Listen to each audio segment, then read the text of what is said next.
Reels वाली बहू। प्रज्ञा को रील्स बनाने का बड़ा ही क्रेज है और वो दिन भर रील्स बनाती रहती है।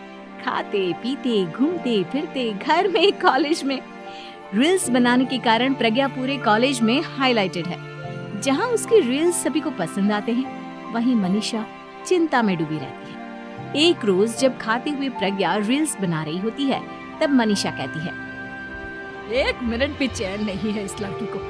ये नहीं कि खाना तो आराम से खा ले, लेकिन नहीं, अरे थोड़ी देर रील्स नहीं बनाओगी तो आसमान नहीं टूट पड़ेगा। अरे मम्मी, इसी को तो कहते हैं डिटर्मिनेशन। तुम नहीं समझोगी ये सब। भगवान, इस लड़की को सद्बुद्धि दे। जब देखो तब टेढ़ा बाका मुंह बनाती रहती है। मनीषा की बात का प्रज्ञा पर जरा भी असर नहीं होता और वो खाते खाते रील्स बनाती रहती है। दिन बीतने लगते हैं और देखते देखते प्रज्ञा का कॉलेज भी खत्म हो जाता है। आए दिन कोई ना कोई मनीषा को प्रज्ञा की शादी करवाने का सुझाव दे जाता है। सब ठीक ही कहते हैं, प्रज्ञा की शादी कर देनी चाहिए। अपने घर के कामकाज में व्यस्त हो जाएगी तो खुद ही ये रील्स और नाच गाना बंद हो जाएगा।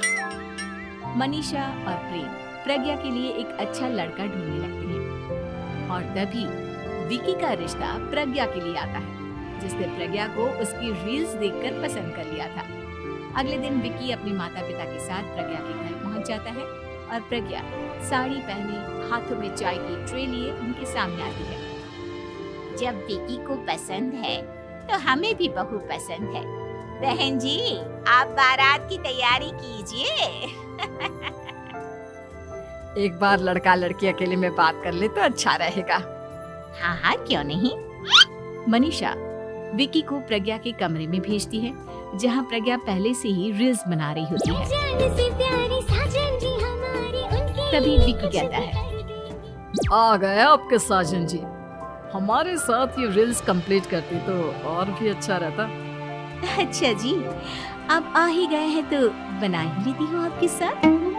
दोनों मिलकर रील्स बनाते हैं। जब वी मीट और तुरंत पोस्ट भी कर देते हैं। फिर विकी कहता है, जब आप साड़ी में चाय लेकर आई तब मुझे लगा कि कहीं मैं गलत घर में तो नहीं आ गया। अब सही है। दोनों की शादी पक्की हो जाती है और शादी के दिन भी प्रज्ञा रील्स बनाने से चूकती नहीं। यहाँ तक कि बारात के समय भी नाचते हुए रील्स बनाती है।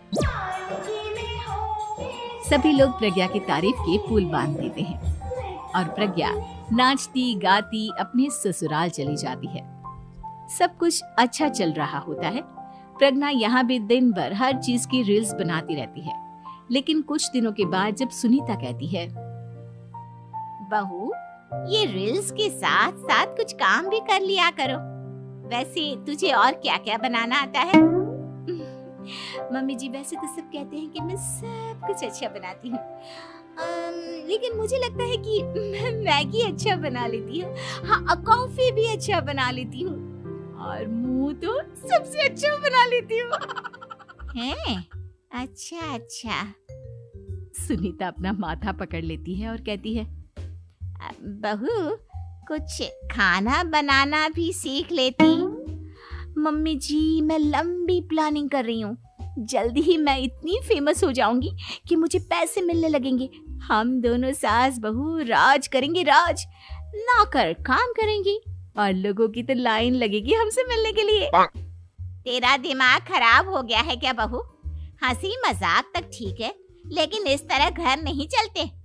जितना जल्दी हो इस घर के तौर तरीकों को सीख लो। प्रज्ञा मुंह घुमाकर चली जाती है और तुरंत उसी वक्त एक रील बनाती है। ये देख सुनीता का गुस्सा 7वें आसमान पर चला जाता है और विकी के घर आती ही सुनीता उसे सब कुछ बताती है। विकी भी अब प्रज्ञा की इन हरकतों से परेशान हो जाता है। तुम टेंशन मत लो मम्मा, मैं देख लूंगा। विकी कमरे में जाता है तो देखता है कि प्रज्ञा रील्स बना रही है। विकी बड़े ही प्यार से प्रज्ञा से कहता है, प्रज्ञा, इन सब के लिए मैं तुम्हें मना नहीं कर रहा हूँ, लेकिन फिर भी हर वक्त तो ये अच्छा नहीं लगता ना। समझने की कोशिश करो, मुझे भी तुम्हारा थोड़ा वक्त चाहिए। मैं जब ऑफिस से आता हूँ तो मुझे समय देने की जगह इसी में लगे रहते हो। तुम ज्यादा ही सोच रहे हो। तुम भी मेरे साथ रील्स बनाओ ना, तुम्हें भी बहुत अच्छा लगेगा। तुम्हें इज्जत से कोई बात समझ में नहीं आती क्या? दिमाग खराब हो गया है तुम्हारा इस चकाचौंध से। अगर तुमने अपना रवैया नहीं बदला तो मैं तुमसे दूर चला जाऊंगा। तुम ही रिश्ता लेकर आए थे, मुझे लड़कों की कमी नहीं थी और ना आज है। विकी दरवाजा पटककर चला जाता है। धीरे धीरे विकी प्रज्ञा से दूर होता जाता है। एक रोज मनीषा प्रज्ञा के ससुराल उससे मिलने जाती है। तब सुनीता उससे कहती है, बहन जी अब आई हैं तो कुछ दिन यहाँ रहकर जाइएगा, आप ही का घर है। हाँ मम्मी, बहुत दिन हो गए तुम्हारे साथ एक भी रील नहीं बनाई मैंने। प्रज्ञा तुरंत अपने फोन में रील्स ऑन कर लेती है। ये सब मुझसे नहीं होता। तेरा ये भूत अभी तक नहीं उतरा क्या?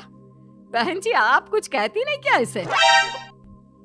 जब आप ही कुछ नहीं कर पाई तो मैं कर ही क्या सकती हूँ, सास तो वैसी ही बदनाम है। शाम को घर की लाइट चली जाती है और मनीषा प्रज्ञा से कहती है, मेरे घुटनों में बहुत दर्द हो रहा है, तू लाइट का कुछ इंतजाम करना बेटा। अच्छा कैंडल जला देती हूँ मम्मा। प्रज्ञा गाते हुए कैंडल जलाती है और खिड़की के पर्दे के पास रख देती है। मनीषा जिसे बहुत दर्द हो रहा है वो सो जाती है और प्रज्ञा हमेशा की तरह अपने रील्स में लग जाती है। उधर कैंडल की वजह से पर्दा आग पकड़ लेता है और मनीषा के कमरे में आग लग जाती है। बचाओ, कोई है, बचाओ। सभी भागते हैं और विकी कमरे की आग बुझाने में लग जाता है, लेकिन तब तक मनीषा आधी जल चुकी थी। मनीषा की हालत देख प्रज्ञा रोने लगती है। विकी मनीषा को तुरंत हॉस्पिटल ले जाता है और उसे एडमिट कराता है। विकी प्रज्ञा से कहता है, देख लिया ना, तुम्हारे इस नाच गाने की वजह से आज तुम्हारी माँ की जान जाते जाते रह गई। अब पता नहीं तुम और क्या चाहती हो। उधर डॉक्टर कहते हैं, इनकी हालत बहुत नाजुक है, आधे से ज्यादा जल चुकी है। प्रज्ञा रोती हुई मंदिर में जाती है और भगवान के आगे जाकर कहती है, भगवान मेरी माँ को ठीक कर दो, मैं कसम खाती हूँ हाथ से ये रील्स बनाना छोड़ दूंगी, बस मुझे मेरी माँ वापस मिल जाए। 2 दिन बीत जाते हैं और मनीषा खतरे से बाहर आ जाती है। पेशेंट अब ठीक है, आप लोग उनसे मिल सकते हो। सब कोई मनीषा से मिलता है और प्रज्ञा सबके सामने अपना फोन तोड़ देती है। मुझे माफ कर दो मम्मा, मैंने तुम लोगों की बातों को नजरअंदाज किया। बेटा कोई भी चीज जरूरत से ज्यादा खराब है। मैंने तुम्हें रील्स बनाने से कभी मना नहीं किया, लेकिन हर वक्त एक ही चीज तो सही नहीं है। मैं समझ गई हूँ मम्मा, आई एम सॉरी। प्रज्ञा उस दिन से रील्स बनाना छोड़ देती है और पूरी तरह से अपने घर में लग जाती है।